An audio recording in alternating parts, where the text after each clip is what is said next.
Buenos días, sus señorías. Mi nombre es Fortunata Jacinta y aquí da comienzo esta nueva entrega que lleva por título España y Europa según Ortega y Gasset.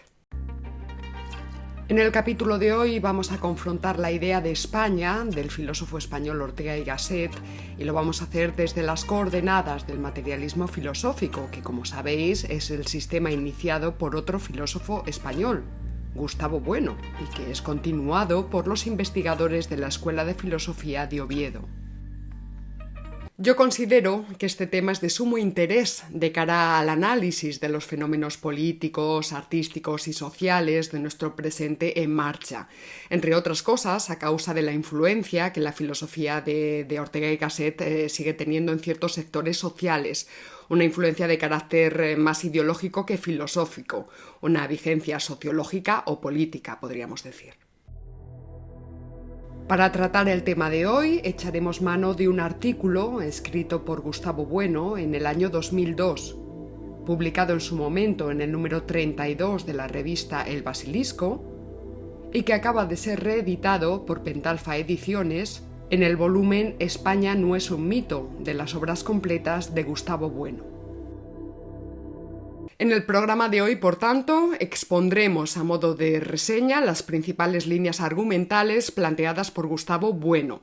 Y lo primero que tendríamos que decir es que ambos sistemas, el de Ortega y el de Bueno, esto es el raciovitalismo y el materialismo filosófico, tienen en común, además de su patriotismo, la visión de España como algo más que un concepto geográfico y administrativo. Esto es, ni Ortega y Gasset ni Gustavo Bueno evitaron jamás decir la palabra España y sustituirla por expresiones como este país o Estado español. No, ni Ortega ni Bueno entendían España como un mero concepto geográfico o como un simple estado o ente administrativo, sino que entendieron España como una realidad histórica a la que correspondía una idea filosófica. En efecto, ambos filósofos coinciden tanto en su patriotismo como en considerar a España como un problema de la filosofía.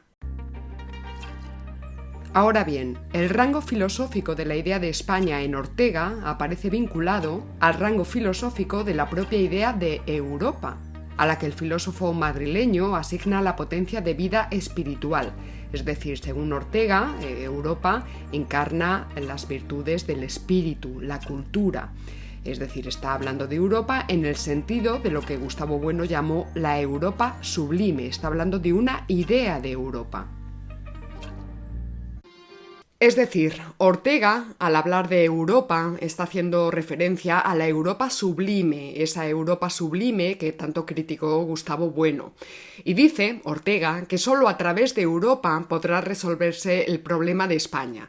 España es el problema, Europa es la solución, esto decía Ortega y Gasset. En relación a Europa como idea filosófica, dice Bueno, abrimos comillas. Europa, de ser un mero concepto geográfico o acaso político hasta el siglo XVIII, alcanza la condición de idea en el sistema de Hegel y la mantiene incólume en el sistema de Husserl y desde luego en el de Ortega. Cerramos comillas. De hecho, Ortega entenderá que la conexión de España con la historia universal solo se concibe a través de Europa, y así dirá que el problema de España es su apartamiento de Europa, y en este sentido advierte Bueno lo siguiente, abrimos comillas. Mientras en el raciovitalismo, el sistema de Ortega, añadimos nosotros, pues bien, mientras en el raciovitalismo la idea de España solo se concibe como tal en el seno de Europa, en el materialismo filosófico, el sistema de Bueno, la idea de España solo se concibe realizada precisamente disociada de Europa, sin que ello quiera decir separada de Europa, señala Bueno, cerramos comillas. Ya saben ustedes que el materialismo filosófico siempre incide en el hecho de que España tiene otras fuentes. Tiene, por ejemplo, a América. En relación al patriotismo de ambos filósofos, diremos que Ortega comienza declarando que se siente español, identifica a España con su pueblo y escribe sus ensayos buscando dar salida a un mismo afecto, entre comillas, el afecto el más vivo que encuentro en mi corazón, mi preocupación por España. Tal cosa suscribiría Jacinta en relación a nuestra labor en este canal. Sí, señorita, motivada por el afecto más vivo que tengo en mi corazón, mi preocupación y la suya por España. Añadía Ortega que esa actividad, la de meditar en torno a las circunstancias españolas inspirado por el amor intelectual a España, es la única de la que soy capaz. Esto, entre comillas, son palabras textuales. Esta actividad es la única de la que soy capaz, decía Ortega. Recuerden ustedes que dos de las ideas básicas del sistema de Ortega y Gasset son la idea de perspectiva y la idea de circunstancia. Yo soy yo y mi circunstancia. Pues bien, en su texto titulado Prólogo para alemanes, dice, abrimos comillas, la circunstancia es una perspectiva y como tal tiene siempre un primer término. El primer término de mi circunstancia era y es España, cerramos comillas. Avisados quedan los cenutrios antiespañoles que consideran que tomar partido por España es cosa de fachas y de fascistas. Y de xenófobos y racistas y cosas. No dice el filósofo madrileño que el primer término de su circunstancia sea Madrid, su ciudad natal, ni Castilla, ni Cataluña. Lo que dice es, el primer término de mi circunstancia era y es España. Más adelante remata diciendo lo siguiente, abrimos comillas. El español que pretende huir de las preocupaciones nacionales será hecho prisionero de ellas 10 veces al día y acabará por comprender que para un hombre nacido entre el Bidasoa y Gibraltar es España el problema primero, plenario y perentorio. Cerramos comillas. Vemos que Ortega ejercita, aunque no lo represente en su sistema, una idea filosófica de España, y una idea filosófica plantea problemas filosóficos que tienen una estructura distinta de los problemas científicos o técnicos. Bien conocida es la famosa imprecación de Ortega y Gasset que decía «Dios mío, ¿qué es España?». Bien ridículo sería ir por ahí clamando «Dios mío, ¿qué es Andorra?». Porque hablar de España y de su realidad histórica constituye un problema filosófico de primer orden, un problema filosófico vivo. Así que ojo con las simplificaciones que podamos hacer en torno a esta polémica tan viva en redes sociales sobre si ser español es tener el DNI español o hace falta algo más. Cuidado. Ya hemos tratado en este canal que la tesis ensayada por Gustavo Bueno en el libro España frente a Europa plantea que el problema de España, el problema con mayúsculas, el problema de su fractura y disolución, es el problema de su constitución como imperio católico y por tanto con pretensiones universales. Cuando hablamos de España, por tanto, hablamos de un problema de la historia universal, es decir, hablamos de un imperio.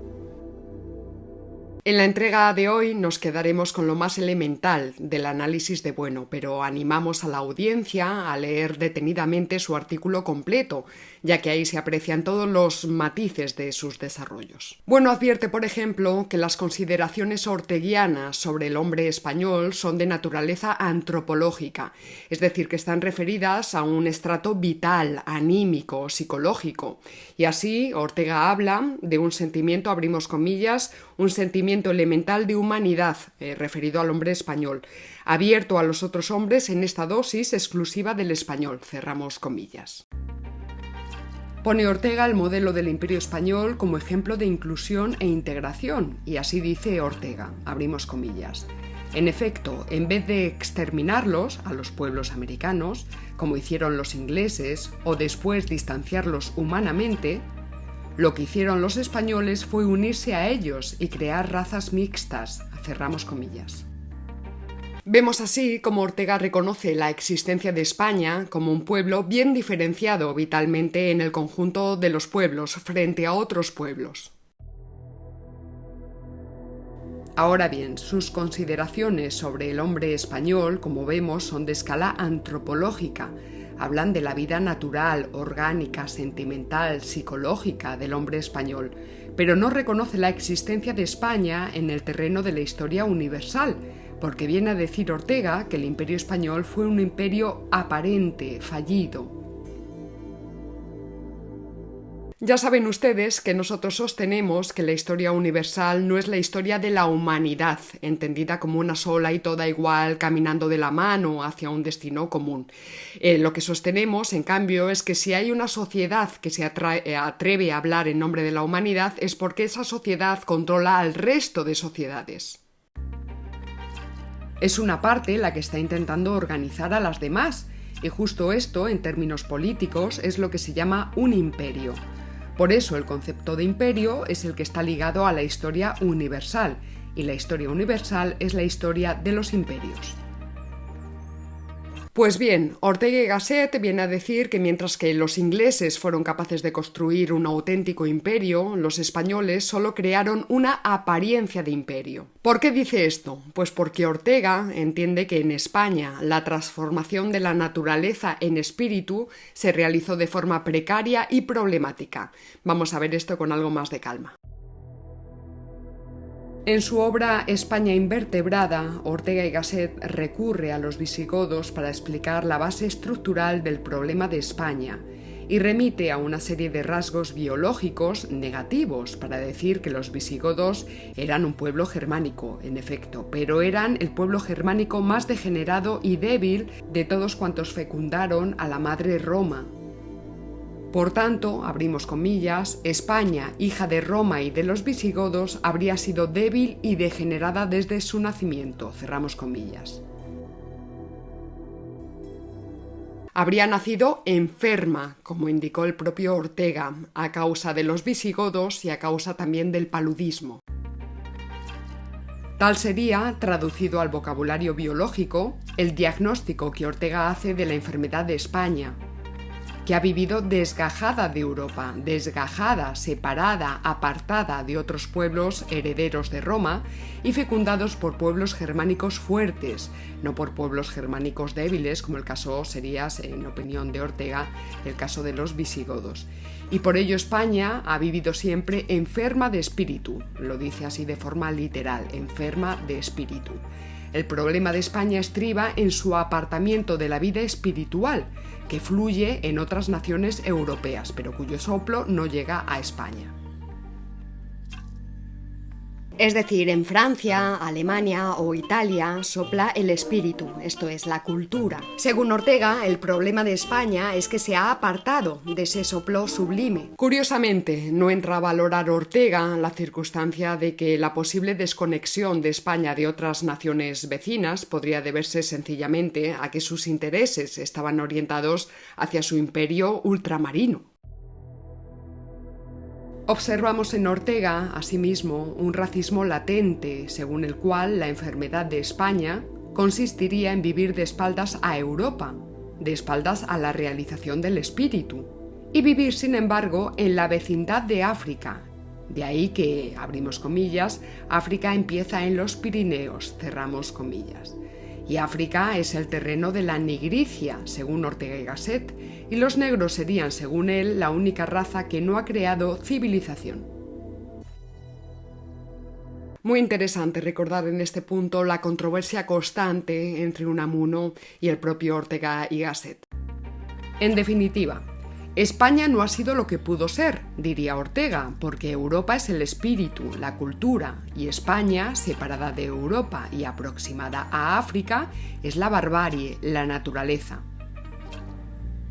Así, dirá Ortega y Gasset, que España está enferma por la voluntad propia de un alma bárbara, entregada a las fuerzas de la naturaleza, a la espontaneidad, que ha aborrecido la cultura movida por una voluntad de incultura, cerramos comillas. El problema de España, tal y como lo plantea Ortega, se nos muestra envuelto en la dialéctica de potencialidades, es decir, el problema del aplazamiento constante de lo que España hubiera podido ser si no hubiera nacido enferma, lo que hubiera podido ser si no hubiera nacido enferma. Desde las coordenadas del materialismo filosófico, sin embargo, el problema de España se plantea como un caso de la dialéctica de la actualidad, y así dice Gustavo Bueno. Dice Bueno, es el problema de una realidad que no puede ser lo que es.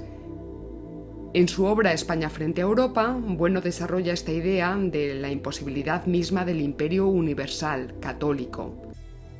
El problema del imperio español es que teniendo como proyecto la construcción de un imperio católico universal, es decir, la construcción de un imperio generador, se reveló como un proyecto imposible y metafísico. Profundicemos algo más en este asunto. La esencia del imperio católico debía ser su existencia, es decir, el imperio católico no podía ser solo pensado, sino que tenía que ser realizado. Por eso, cuando en el siglo XVII empiezan a verse los límites de ese imperio, límites impuestos por el protestantismo, por ejemplo, pero también por el empuje de terceras potencias, pues bien, inmediatamente en ese momento el imperio decae. Es decir, en un momento dado, España, como imperio generador y con pretensiones universales, pues es detenida, limitada, y hay que intentar entender por qué, y por qué esa realidad histórica no es la misma que la de Andorra. Vemos cómo el materialismo filosófico evita cualquier tipo de psicologismo o voluntarismo o subjetivismo a la hora de abordar filosóficamente el problema de España. En ningún caso lo describe como una enfermedad del alma española que solo sanará gracias al soplo del espíritu de Europa, que vendrá para llenar de gracia, esto es de cultura, a los hombres españoles sumidos en las tinieblas y en la ignorancia y en la incultura, etcétera, etcétera, etcétera. También analiza Bueno la idea de la vertebración de la sociedad política de Ortega y Gasset. No voy a entretenerme demasiado en este asunto con el fin de seguir avanzando, pero bueno, simplemente diré que con el término vertebración Ortega no se refiere a la articulación de unas partes con las otras, sino que hace referencia a la vertebración de las minorías y las masas, minorías y masas. Según la tesis de Ortega, no hay posibilidad de hablar de una sociedad vertebrada si en ella las masas no conforman sus propias minorías dirigentes y si éstas a su vez no dirigen a las masas. En España todo lo ha hecho el pueblo, dirá Ortega. Y así, abrimos comillas, dice Ortega, mientras que la colonización inglesa fue una acción reflexiva de las minorías, en la española es el pueblo quien directamente, sin propósitos conscientes, sin directrices, sin táctica deliberada, engendra a otros pueblos. Cerramos comillas. Es la idea del imperio inconsciente, un imperio que se iría haciendo casi de forma espontánea y gratuita. Es leyenda negra de manual, mal que le pese a Ortega y a los orteguianos.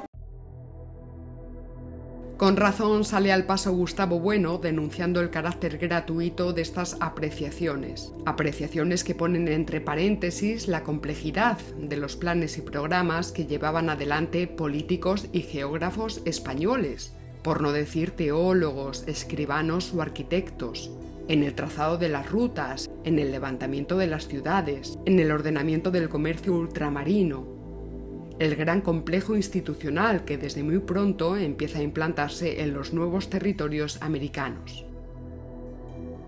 Pero sigamos. Ortega sostiene que esta ausencia de minorías, que dará como resultado una sociedad invertebrada y amorfa, fue paradójicamente la que hizo posible la prematura unidad entre las partes. Atención, porque en este punto la tesis de Ortega y Gasset es muy ingeniosa, aunque desde el punto de vista de Gustavo Bueno es gratuita. Lo que está diciendo es que la temprana unidad política en España fue posible porque el feudalismo era aquí una institución débil, ya que faltaba el pluralismo sustentado por grandes personalidades de estilo feudal. Un pluralismo individualista encarnado en personalidades sobresalientes. Un pluralismo que mantenía desparramado el poder en otras partes de Europa, pero que en España, como no existía, según la tesis de Ortega, facilitó esa unidad prematura entre las partes.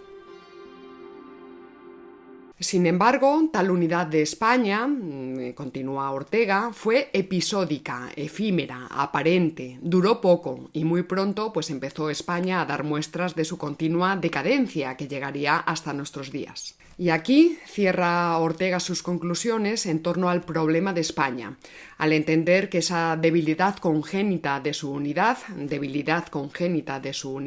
su invertebración, pues se expresa como una enfermedad crónica en el proceso de su continua tendencia a la desmembración. Una desmembración que empezó en los Países Bajos, siguió por Milán, Portugal, Nápoles y continuó en América. Y no olvidemos que en sus días, Ortega también se tuvo que enfrentar a esas ansias separatistas, federalistas de muchos de sus compatriotas. En resumen, España nace ya enferma, según Ortega y Gasset, nace ya amorfa, invertebrada, ya que en España todo lo hacen las masas, sin participación de las minorías sobresalientes. Esto hizo que el feudalismo en España fuera muy débil, lo que provocó una prematura unidad política y territorial, que tuvo la apariencia de imperio, pero que inmediatamente empezó a decaer y a fracturarse, y que así sigue. Y atención, muy interesante este diagnóstico de Ortega, porque dirá que la enfermedad de España se manifiesta como particularismo, y señala particularismo de gremios, particularismo obrerista, particularismo de regiones y, en su límite, separatismo de las provincias. Una vez determinado cuál es el diagnóstico sobre el problema de España según Ortega y Gasset, pasa Gustavo Bueno a analizar la segunda parte de la famosa expresión del filósofo madrileño. Europa es la solución, es decir, primero hemos visto España es el problema y ahora Gustavo Bueno pasa a analizar la idea de que Europa es la solución.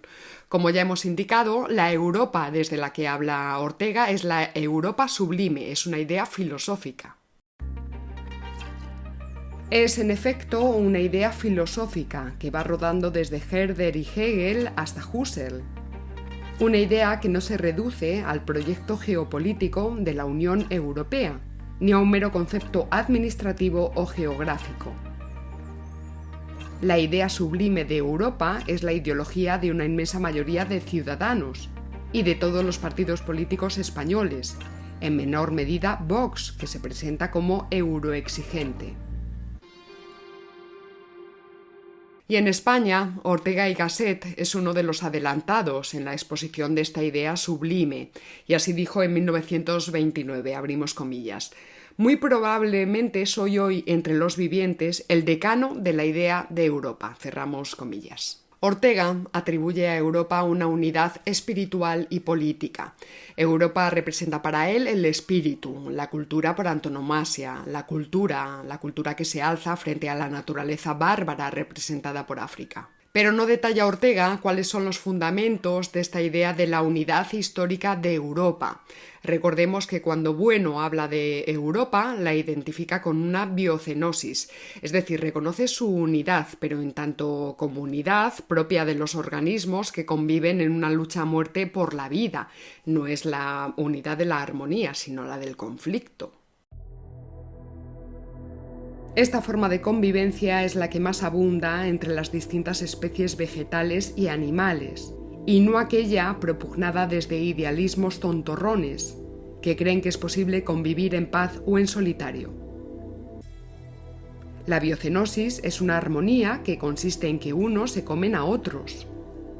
Aplicando la idea de biocenosis, se ve que esa es la unidad de Europa, una unidad de conflicto, con guerras constantes y con pugnas políticas y económicas permanentes. Ortega, sin embargo, también diagnosticaba que Europa estaba enferma, porque decía Ortega que Europa ha perdido su capacidad de deseo. El deseo de Europa, del que habla Ortega en términos psicologistas, podría definirse con su fórmula proyecto sugestivo de vida en común, una fórmula, como ya saben ustedes, muy celebrada por políticos e historiadores de toda condición. Vemos así explicitada la preocupación de Ortega por este problema interno de España, el problema de su unidad precaria y el problema de sus particularismos que nos llevan al desmembramiento. Especialmente, pues él hacía referencia a los secesionismos y a los federalismos de su época. Por eso Ortega siempre trabajó en pos de un Estado unitario. Eso sí, un Estado unitario pero descentralizado en muchas tareas administrativas, a través de las comunidades autónomas. Recordemos que fue precisamente Ortega y Gasset quien acuñó la expresión comunidades autónomas. Todos sabemos ya, sin embargo, los peligros que encierra el régimen del 78, el régimen de las autonomías, que objetivamente ha exacerbado, no mitigado, sino exacerbado las posiciones particularistas y que cada vez son más, salen como setas. Tal y como señala Gustavo Bueno, abrimos comillas, Ortega dio por resuelto, en virtud de sus principios históricos, el proyecto europeo, el proyecto de una nación europea, que no podía ser otro sino el de una nación de naciones. Pero no quiso reconocer que solo podrá surgir una nación de naciones cuando todas ellas desaparezcan o se refundan en una determinada, cerramos comillas. Y por cierto, habría que determinar en qué lengua se redactaría, pues qué sé yo, la constitución de ese Estado europeo. Quizás en alemán, en francés, lo mismo en inglés, vete todo a saber. Preso del armonicismo europeísta, Ortega y Gasset no quiso advertir que dicho proyecto unitarista respondería necesariamente a las exigencias de los estados hegemónicos, de los estados fuertes que se impondrían sobre los estados más débiles. Hay que estar muy ciegos para no ver que el proyecto de unidad europea es cada día menos viable, y ahí tenemos el Brexit y la nulidad que es Europa en los asuntos geopolíticos, sobre todo en un mundo que está dejando de ser unipolar para ser multipolar o multitripolar o lo que sea. La llamada Unión Europea no es una plataforma continental con suficiente unidad como para afrontar retos geopolíticos, sino que es más bien una biocenosis en la que durante siglos sus imperios y naciones se han enfrentado a muerte. No olvidemos que el proyecto de la Europa de las patrias, de la que habló de Gaulle, se ha transformado ahora en una Europa de los pueblos.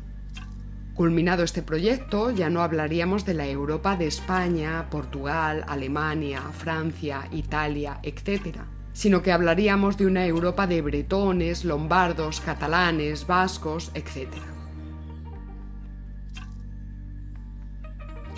Es decir, la unidad de España podría disolverse en una nueva identidad europea. Según este modelo de identidad, los pueblos, culturas o presuntas nacionalidades de la península ibérica e islas adyacentes ya no tendrían que considerarse unidas a través de España, sino a través de Europa. Y así lo expresó un dirigente nacionalista al decir: separémonos de España, entremos en Europa y allí nos reencontraremos. Una nueva identidad europea, no ya a través de España, sino a través de Europa.